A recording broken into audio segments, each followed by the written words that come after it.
The Byzantine Empire, 1,000 years of glory and betrayal. In the year 330 AD, the Roman Emperor Constantine I looked westward to the ancient capital of Rome and saw a city in decline. Political instability, economic troubles, and barbarian incursions threatened the western half of his empire. The east, however, remained richer and more stable, and Constantine believed the empire's future lay there. He chose a strategic site on the Bosporus Strait where Europe and Asia meet to build a new capital. The site was the ancient Greek city of Byzantium, a settlement with a history going back nearly 1,000 years. Its location allowed control over the sea routes between the Black Sea and the Mediterranean and over the land routes between Europe and Asia Minor. On May 11, 330, Constantine dedicated his new city as Constantinople, the New Rome. It was to be the center of administration, trade, and culture for centuries to come. From the beginning, Constantinople was a marvel. The city was surrounded by strong walls and lapped on three sides by water. Inside were forums, palaces, public baths, and churches. The hippodrome hosted chariot races that drew tens of thousands of spectators. As the western half of the Roman Empire crumbled under the weight of barbarian invasions in the 5th century, Constantinople stood firm. When the Western Roman Empire officially fell in 476 with the deposition of the last emperor Romulus Augustulus, the eastern half carried on. Historians would later call it the Byzantine Empire, though its people continued to call themselves Romans. The early Byzantine period was one of survival. Successive emperors strengthened the city's defenses, most notably Theodosius II, who in the early 5th century ordered the construction of the Theodosian walls, a triple line of stone fortifications stretching across the landward side of Constantinople. These walls would protect the city from countless sieges over the next millennium. The Byzantine Empire faced enemies on all sides: Persians in the east, Huns and later Slavs in the Balkans, and Germanic tribes in the west. Despite the pressures, Constantinople's wealth from trade and its strategic position kept the state alive. One of the most remarkable chapters in Byzantine history began in 527 when Justinian I became emperor.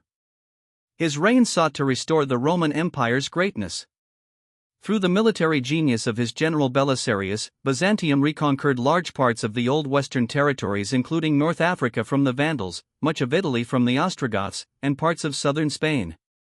These campaigns were costly and strained the empire's resources, but they temporarily restored the Mediterranean as a Roman lake. At home, Justinian embarked on grand building projects. Chief among them was the Hagia Sophia, completed in 537, whose vast dome and glittering mosaics became a symbol of Orthodox Christianity and imperial authority. Justinian also ordered a comprehensive codification of Roman law, the Corpus Juris Civilis, which became a foundation for European legal systems.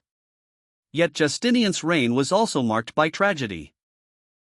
In 532, the Nika riots, sparked by chariot racing faction disputes but fueled by deep political grievances, erupted in the capital. The violence nearly overthrew Justinian until his wife, the formidable Empress Theodora, convinced him to stay and fight. The imperial forces crushed the revolt, killing tens of thousands. Soon after, the empire was struck by the plague of Justinian, a bubonic plague outbreak that killed perhaps a third of the population and weakened the economy for decades. After Justinian, the empire contracted under pressure from new enemies. In the 7th century, the rise of Islam brought Arab armies sweeping out of the Arabian Peninsula. Within decades, the Byzantines lost Syria, Palestine, Egypt, and North Africa.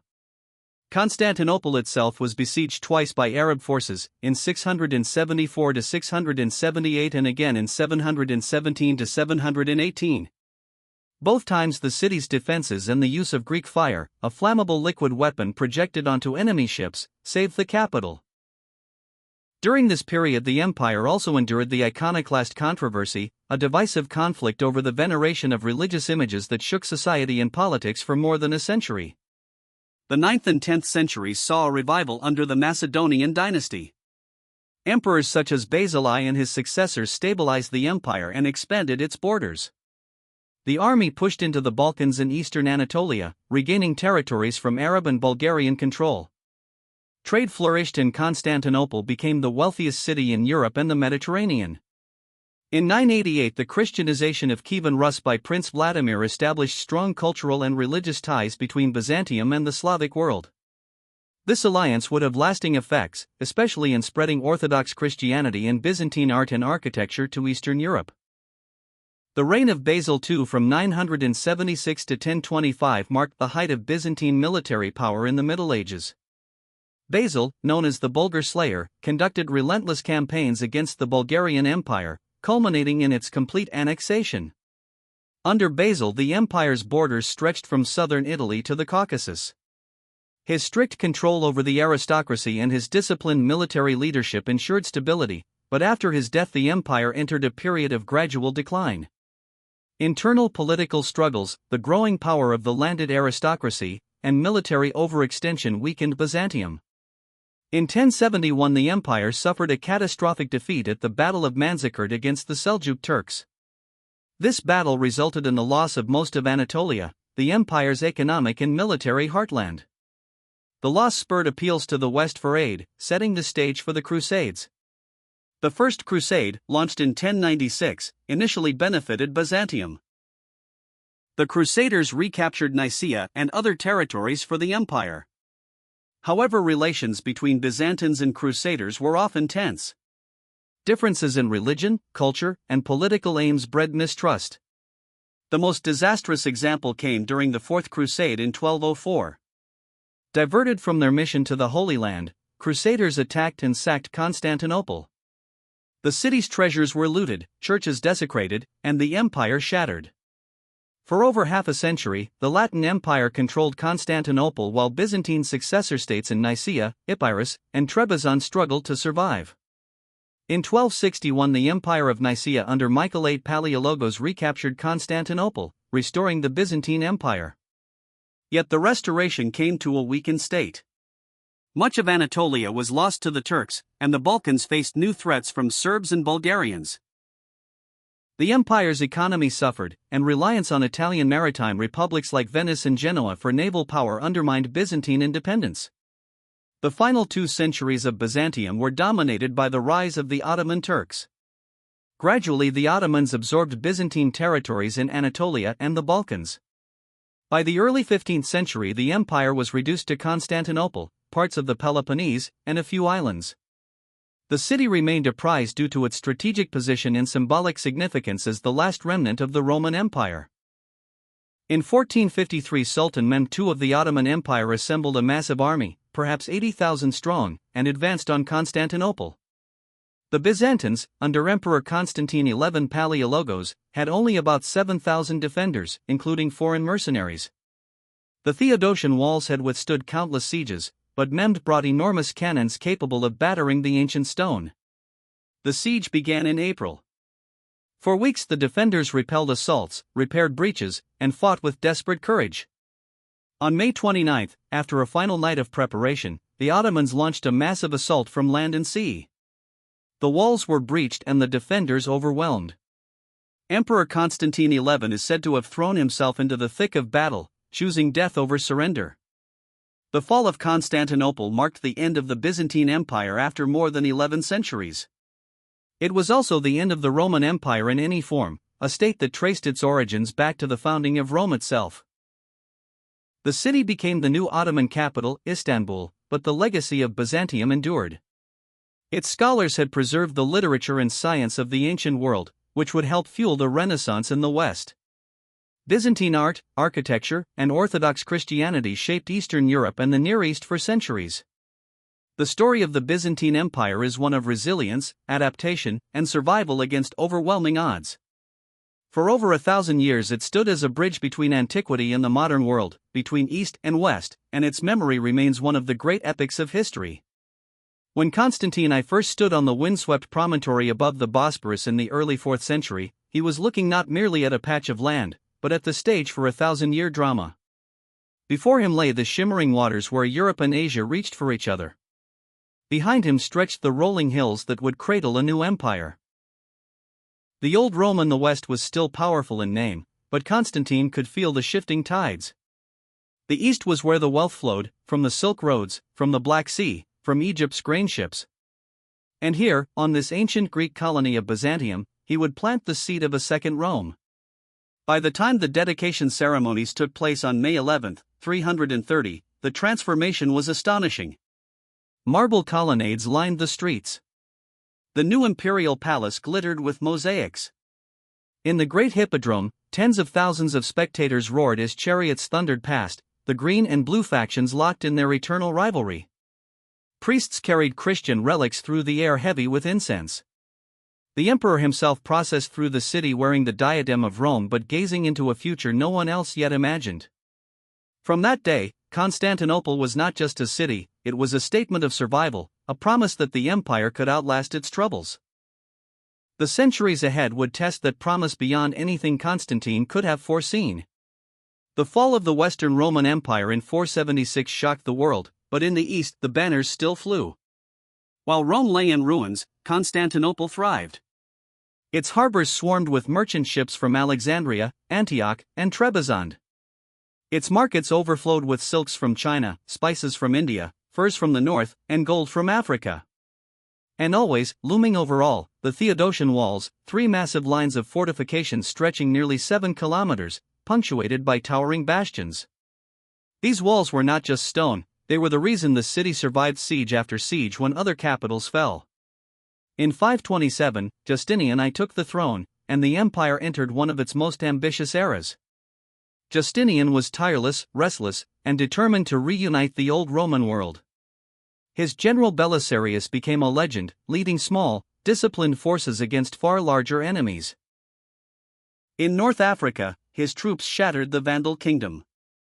In Italy, they fought grueling campaigns against the Ostrogoths, reclaiming Rome itself for the empire.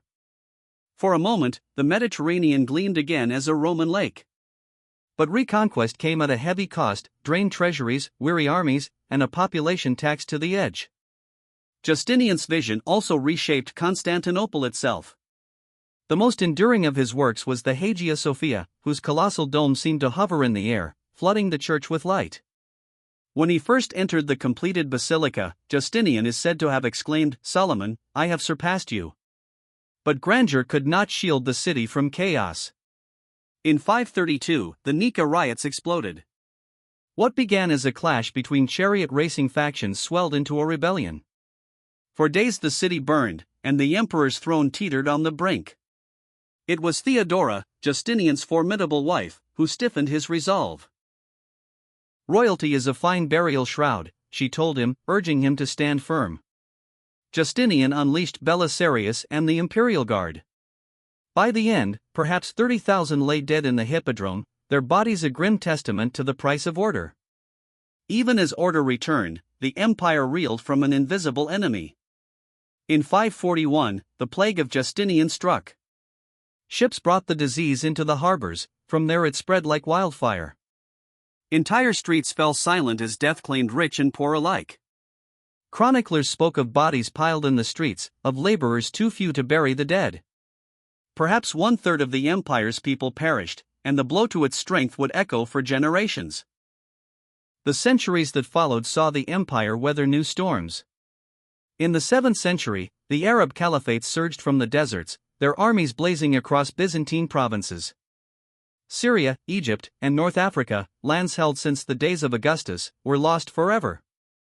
Twice, Arab fleets and armies laid siege to Constantinople itself, but the city's walls and the terrifying weapon known as Greek fire held them back. The defenders hurled streams of the burning liquid onto enemy ships, the flames clinging even to the sea's surface, sending attackers into panic. Even in such peril, Byzantium was no static relic. It adapted, reformed its armies into the Damata system, provincial forces tied to local lands, and held the line. Emperors rose and fell, some assassinated in the intrigues of the court, others dying in battle. Religion, too, tore at the fabric of the empire. The iconoclast controversy pitted those who venerated holy images against those who sought to destroy them, leading to decades of internal strife until the icons were finally restored in 843. The Macedonian dynasty in the 9th and 10th centuries brought renewal. Trade flourished, scholarship thrived, and armies marched to victory. Constantinople became the envy of the world, richer, more cultured, and more secure than any city in Christendom. Foreign visitors marveled at the city's gleaming churches, bustling markets, and the emperor's dazzling court ceremonies. Diplomacy and marriage alliances extended Byzantine influence deep into Eastern Europe.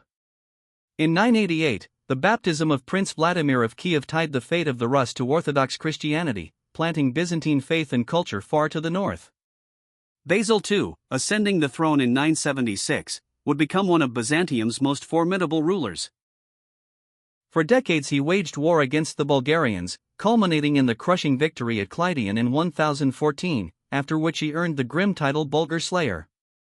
Under Basil, the empire reached the zenith of its medieval power, its borders secure and its coffers full. Yet Basil died childless, and with him died the stability he had forged. The decades after his death saw the empire weaken from within. The aristocracy amassed lands and influence, undermining central authority. In 1071, disaster struck at the Battle of Manzikert.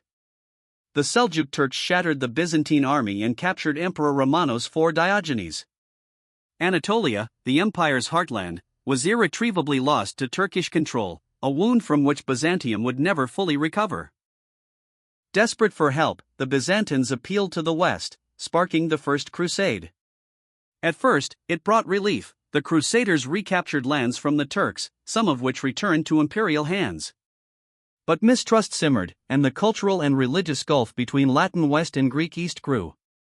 The breaking point came in 1204, when the Fourth Crusade, diverted from its holy mission, stormed Constantinople.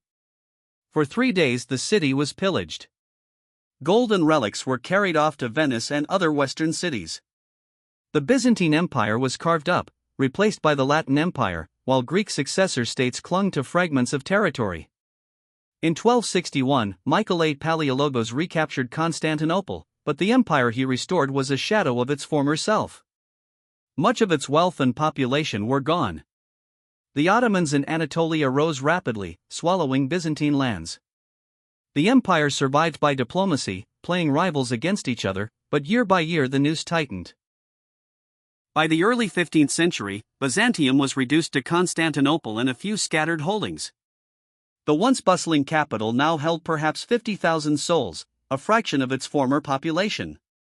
Yet the city still stood, its domes and walls a reminder of past glory. In 1453, Sultan Mehmed II brought an end to the thousand-year struggle. With an army of tens of thousands and massive bombards that could shatter ancient stone, he laid siege to Constantinople.